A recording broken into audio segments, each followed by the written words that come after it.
அதாவது போராட்டம் என்பது கேட்டது கிடைக்கிறது போராட்டம் இல்லை.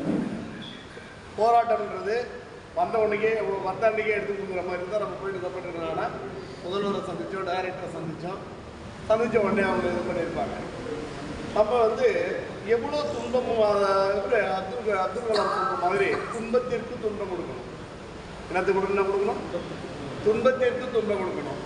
இந்த அரசு நம்மளுக்கு பணியாமல் நம்மளை எந்த அளவுக்கு அவங்க நிராகரிக்கிறாங்களோ அதையெல்லாம் பொருள்படுத்தாமல் நம்மளுடைய போராட்டத்தை என்ன பண்ணணும்னா கோழி இறக்கி வச்சுட்டு இங்கே ஒரு சிலர் நிறைய பேர் பண்ணியிருந்தாங்க.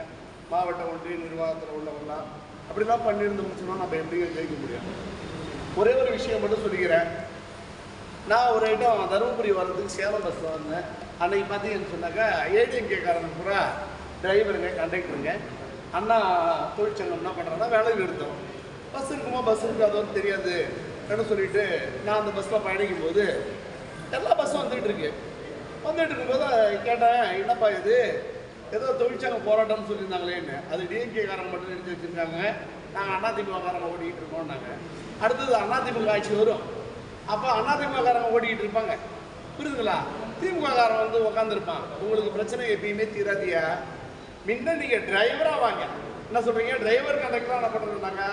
இந்த பக்கமாக அந்த பக்கம் தராசில் நிற்காதீங்க, உங்களுடைய பலத்தை காட்ட முடியாது. ஒரு பக்கம் நாங்கள் நடத்துகிறோம், டிரைவர் சங்கம் சொல்லிட்டு வாங்க.